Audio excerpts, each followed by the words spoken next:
तो welcome friends, आप सभी के अपने चैनल यस के या मिस्टर फिर स्वागत है। Very very most important video आपके लिए होगी। इसमें देखेंगे इंपॉर्टेंट क्यों है, अभी आपको पता चल जाएगा। सारी चीज़ों को डिस्कस करेंगे, बस आप हमारे साथ बने रहेंगे तो ठीक है। देखिए मेरी प्यारे फ्रेंड्स, में बात क्या करने वाले अच्छी तरीके से आपको हम बताएंगे और समझाने का प्रयास करेंगे।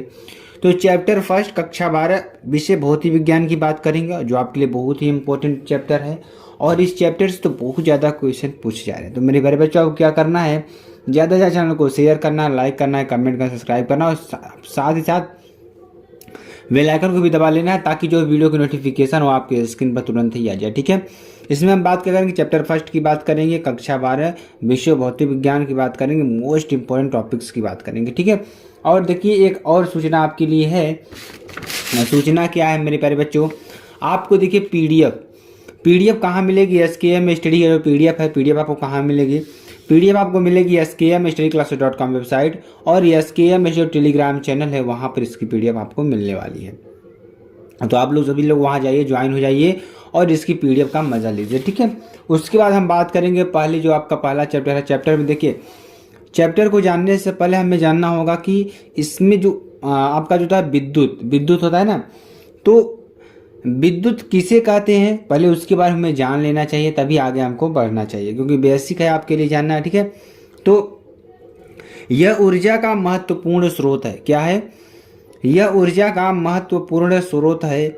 इसका उपयोग घरों तथा उद्योगों में विभिन्न कार्यों में किया जाता है। इसका उपयोग कहाँ किया जाता है, इसका उपयोग घरों तथा उद्योगों में विभिन्न कार्यों में किया जाता है। ठीक है, तो इसका उपयोग बहुत ही इंपॉर्टेंट जगहों पर, जैसे आपको लाइट जलाना हो गया, तो सभी जगहों पर इसका उपयोग किया जाता है। ठीक है, बहुत ही इंपॉर्टेंट आपके लिए टॉपिक है और आपके एग्जाम के लिए तो बहुत ही महत्वपूर्ण है। ठीक है, तो ऐसे टॉपिक्स को अच्छी तरीके से पढ़ लेना है, रीड कर लेना है, ताकि आपके लिए बहुत ही आसानी हो जाए। ठीक है, चलिए हम आगे आपको बताते हैं। अब इस चैप्टर में जो इम्पोर्टेंट टॉपिक आपके लिए होगा वो कौन सा इम्पोर्टेंट टॉपिक है, उसके बारे में भी चर्चा करेंगे और आपको अच्छी तरीके से हम बताने का प्रयास करेंगे। ठीक है, अब देखिए इस चैप्टर का जो अगला टॉपिक है बहुत ही important topic, very very most powerful आपके लिए है, क्योंकि यह इसका उपयोग बहुत जगहों पर किया जाता है। ठीक है, तो ये जो आपका कूलाम का नियम है, बहुत सारी जगहों पर इसका उपयोग किया जाता है और इसका उपयोग इतना ज़्यादा किया जाता है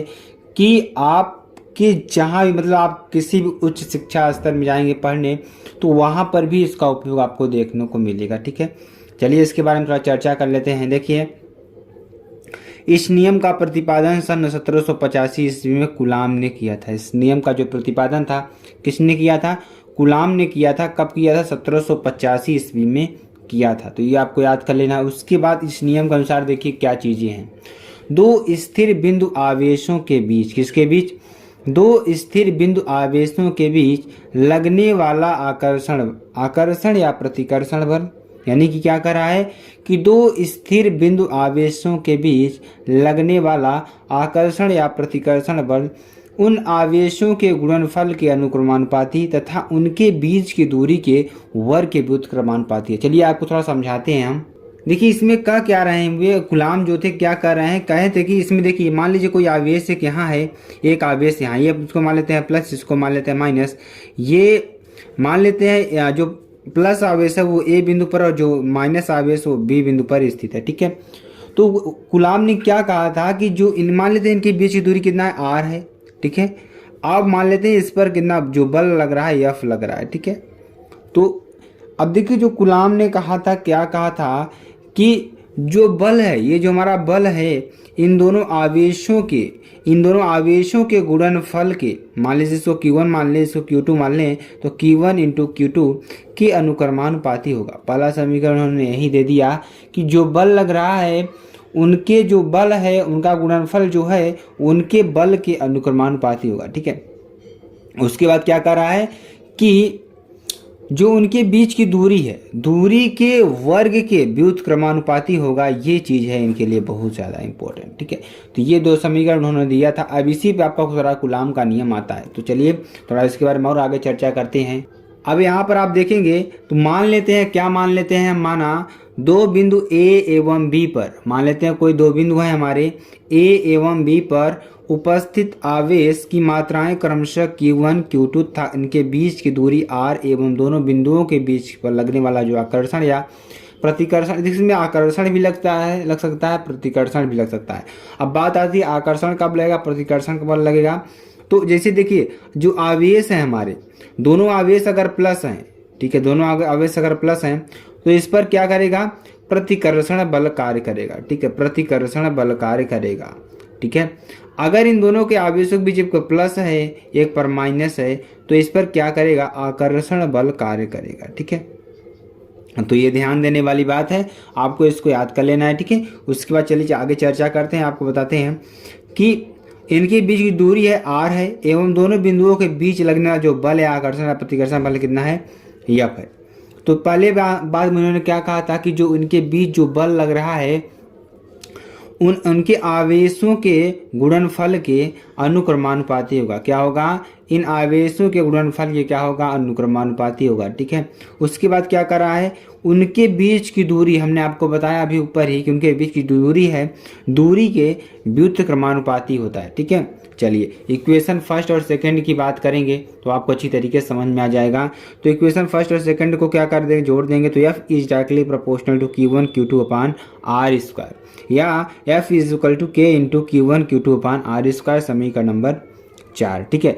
तो ये आपके लिए बहुत ही इंपॉर्टेंट है, जहाँ के क्या एक नियतांक है। चलिए थोड़ा आगे और चर्चा करेंगे ताकि और आपको क्लियर हो जाए, ठीक है। देखिए आगे क्या है, के बराबर क्या है 1/4 पाई एप्सिलॉन नॉट, यानी इज इक्वल टू क्या हो जाएगा 9 × 10⁹ न्यूटन मीटर स्क्वायर प्रति कूलाम स्क्वायर। क्या है, न्यूटन मीटर स्क्वायर प्रति कूलाम स्क्वायर, ठीक है। चलिए यह बराबर क्या है 1/4 pi epsilon naught Q1 Q2 upon R square, समीकरण नंबर 5। तो ये इसका मान कितना होता है, इसका मान तो आपको देखिए हमने यहाँ पे लिख दिया है 9 × 10⁹ न्यूटन मीटर स्क्वायर प्रति कूलाम स्क्वायर होता है, ठीक है। और यहाँ से अगर इसका मान पूरा रख देंगे तो क्या आएगा हमारा, F is equal to 1/4 pi epsilon naught Q1 Q2 upon R square, समीकरण नंबर 5। अब यही मान, इसका मान अगर हम रखते हैं तो क्या जाएगा, F is equal to 9 × 10⁹ Q1 Q2 upon R square, समीकरण नंबर 6, ठीक है। यहाँ पे देखिए जहाँ एप्सिलॉन नॉट क्या है, हवा या निर्वात की क्या है, विद्युतशीलता है। क्या है, हवा या निर्वात की क्या है, यहाँ एक विद्युतशीलता है। तो आपको अच्छी तरीके से सारी चीज़ क्लियर हो गई होंगी, ठीक है। चलिए आगे आपको बताते हैं। देखिए इस चैप्टर में जो हमारा अगला टॉपिक होगा, अगला टॉपिक जो इम्पोर्टेंट टॉपिक है हमारा क्या है कि विद्युत बल की गुरुत्वाकर्षण बल से तुलना। जो वैद्युत बल है उसकी हम किससे तुलना करेंगे, गुरुत्वाकर्षण बल जी से तुलना करेंगे तो क्या आएगा, ठीक है। तो ध्यान से इसको भी समझेंगे आप लोग, तभी आपको समझ में आएगा, अन्यथा समझ में नहीं आने वाला है, ठीक है। तो F इज इक्वल टू क्या हो जाएगा 1/4 pi epsilon naught Q1 Q2 upon R square, ठीक है। क्या हो जाएगा 1/4 pi epsilon naught Q1 Q2 upon R square, ठीक है। चलिए आगे आपको बताते हैं।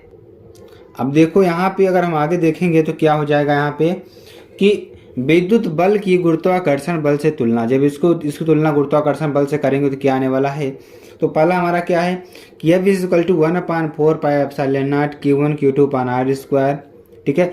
जहां अगर आप देखेंगे 1/4 पाई एप्सिलॉन नॉट क्या हो जाएगा 9 × 10⁹ कूलाम, ठीक है। अभी आप देखिए अब बराबर क्या होता है G इंटू M1 M2 अपान R स्क्वायर। यहाँ पर G का मान कितना होता है 6.67 × 10⁻11 न्यूटन।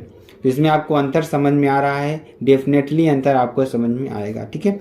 चलिए आगे देखिए तीसरे पॉइंट की बात करते हैं। तो गुरुत्वाकर्षण बल सदैव आकर्षण बल होता है। जो गुरुत्वाकर्षण बल होता है जो पृथ्वी किसी वस्तु पर लगाती है, आप सभी लोग जानते हैं कि किसी भी वस्तु को पृथ्वी अपनी ओर खींचने का कार्य करता है, वह बल क्या होता है, जिसके बल से वह खींचती है उस बल को हम क्या कहते हैं, उस बल को हम गुरुत्वाकर्षण बल कहते हैं, जिससे पृथ्वी किसी भी वस्तु को अपनी ओर खींचने का कार्य करती है। तो इसीलिए हम कहते हैं गुरुत्वाकर्षण बल सदैव आकर्षण बल होता है, ठीक है। चलिए अगला देखेंगे। वैद्युत बल आकर्षण एवं प्रतिकर्षण बल दोनों होता है। जो वैद्युत बल होता है वो आकर्षण एवं प्रतिकर्षण दोनों होता है, ठीक है। जो वैद्युत बल होता है, वैद्युत बल में आपको आकर्षण भी दिखेगा, प्रतिकर्षण भी दिखेगा। हमने आपको अभी बताया आकर्षण कब दिखेगा, प्रतिकर्षण कब दिखेगा, उसको भी पढ़ लेंगे अच्छी तरीके से, ठीक। आगे चलिए, आगे हम आपको बताते हैं पांचवें पॉइंट के जो बहुत ही इंपॉर्टेंट आपके लिए पॉइंट होगा। वैद्युत बल गुरुत्वाकर्षण बल से सदैव अधिक होता है। वैद्युत बल होता है गुरुत्वाकर्षण बल से सदैव अधिक होगा, यानी कि F is greater than Fg, यानी कि जो Fe है हमेशा Fg से क्या होगा, बड़ा होगा, ठीक है। चलिए गुरुत्वाकर्षण बल दो कणों के बीच माध्यम पर निर्भर नहीं करता है। जो गुरुत्वाकर्षण बल है दो कणों के बीच माध्यम पर निर्भर नहीं करेगा, यानी आपको कैसा माध्यम है, सघन है, विरल है, इससे कोई फर्क नहीं पड़ने वाला है, वह उतने ही वेग से आपको खींचने का कार्य करेगा। ठीक है, तो ये आपको अच्छी तरीके से समझ में आ गया होगा और बहुत ही इंपॉर्टेंट है आपके लिए। ठीक है, चलिए अब हम बात करेंगे 7वें पॉइंट के, जो आपके लिए बहुत ही इंपॉर्टेंट पॉइंट है। ठीक है, जबकि विद्युत बल, जो विद्युत बल है दो आवेशों के बीच, ठीक है, माध्यम पर निर्भर करता है। जो हमारा विद्युत बल होता है वह दो आवेशों के बीच जो माध्यम है उस पर निर्भर करता है। बहुत इंपॉर्टेंट, ये भी आपके लिए पॉइंट हो सकता है। चलिए आगे आपको बताते हैं। अब देखिए हमारा 8वां पॉइंट क्या है, बहुत इंपॉर्टेंट पॉइंट ये भी है। दो इलेक्ट्रॉन के बीच कार्य करने वाला विद्युत बल, यानी दो इलेक्ट्रॉन के बीच कार्य करने वाला जो विद्युत बल है उनके बीच कार्य करने वाले गुरुत्वाकर्षण बल से 10⁻43 गुना अधिक होता है। ठीक, कहने का मतलब कि जो दो इलेक्ट्रॉनों के बीच जो कार्य करने वाला बल होता है उनके बीच कार्य करने वाले गुरुत्वाकर्षण बल से 10⁻43 गुना अधिक होता है। ठीक है, यानी कि जो हमारा वैद्युत बल होता है गुरुत्वाकर्षण बल से इतना ज़्यादा बड़ा होता है। ठीक है, बहुत ज़्यादा बड़ा होता है। ठीक है, अगला देखिए, दो प्रोटॉन के बीच कार्य करने वाला वैद्युत बल, दो प्रोटॉन के बीच कार्य करने वाला जो वैद्युत बल है, बल उनके बीच कार्य करने वाले गुरुत्वाकर्षण बल से 10⁻36 गुना अधिक होता है। तो बहुत ही इंपॉर्टेंट ये भी है, वेरी मोस्ट इंपॉर्टेंट आपके लिए होगा। ठीक है, चलिए आगे आपको बताते हैं।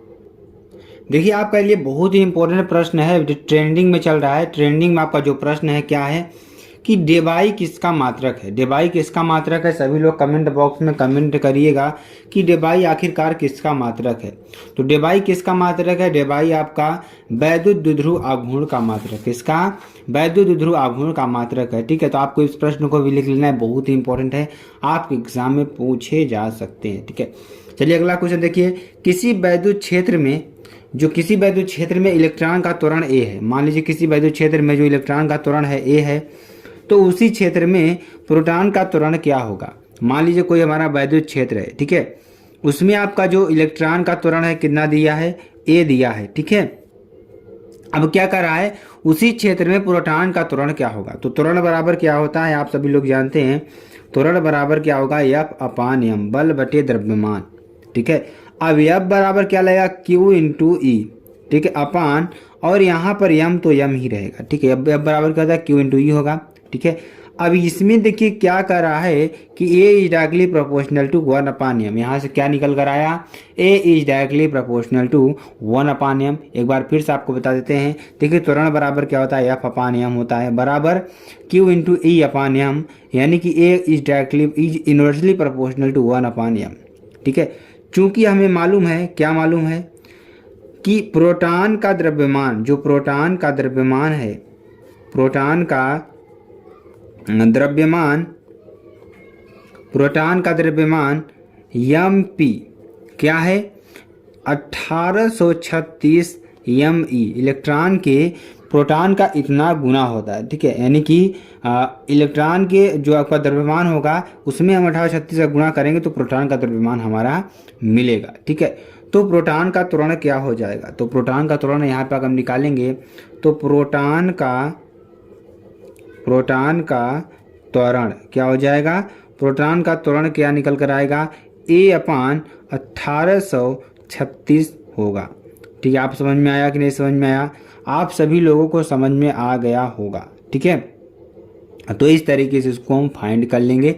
ठीक है, चलिए अगले क्वेश्चन की बात करेंगे। अगला क्वेश्चन एक आपके लिए न्यूमेरिकल क्वेश्चन करा देते हैं ताकि आपको अच्छी तरीके से समझ में आ जाए। ठीक है, अब देखिए बहुत ही इंपॉर्टेंट क्वेश्चन है। अब देखिए क्वेश्चन क्या कर रहा है कि एक बिजली आघात की वापसी में, मान लीजिए कोई बिजली का आघात है, कोई लाइटनिंग स्ट्रोक हुआ कहीं पर, ठीक है, तो वहाँ पर बिजली क्या होती है, वापस होती है। तो किसी बिजली आघात की वापसी में 25 माइक्रोसेकंड तक 25 × 10⁻³ एम्पियर धारा प्रवाह होता है। कितना, 25 माइक्रोसेकंड, यानी 25 माइक्रोसेकंड तक कितना, 25 × 10⁻³ एम्पियर की धारा प्रवाह होता है। तो इस घटना में कितने आवेश स्थानांतरण हो, कितने आवेश यहाँ से निकले, तो उसकी बात कर रहा है। ठीक है, तो मान लेते हैं समय कितना दिया है। समय कितना दिया है, समय t बराबर कितना दिया है हमें 25 माइक्रो सेकेंड दिया है, ठीक है, 25 माइक्रो सेकेंड दिया है।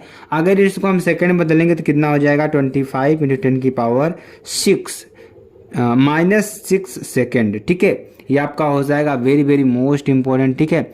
अब हम धारा किसकी बात करेंगे, धारा आई की बात करते हैं, ठीक है, किसकी बात करेंगे, धारा आई की बात करेंगे तो आई बराबर क्या हो जाएगा 25 ×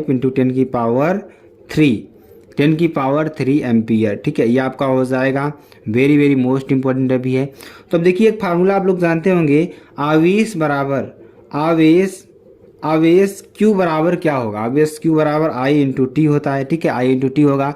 तो I का मान हमने कितना निकाला था, I का मान 25 × 10⁻3 निकाला था। T का मान हमने कितना निकाला था 25 × 10⁻6, ठीक है। अब इसको सॉल्व करेंगे तो 625 × 10⁻³ आएगा, ठीक है, कितना आएगा -3, क्योंकि 3 से -6 माइनस करेंगे तो -6 आएगा, ठीक है। अब इसको अगर सॉल्व करेंगे तो 0.6 क्या आएगा, ध्यान देंगे इस यहाँ पे, इसको अगर सॉल्व करेंगे तो क्या आने वाला है, ठीक है, यहाँ पे सॉल्व करेंगे तो 0.625, ठीक है, कूलाम आपका आएगा, ठीक है। कूलाम आवेश का मतलब क्या होता है, कूलाम होता है। ध्यान दीजिए यहाँ पे हमने क्या निकाला था 625, अब यहाँ पे -3 है तो -3 इधर खिसक आएगा तो क्या आ जाएगा 0.625 कूलाम।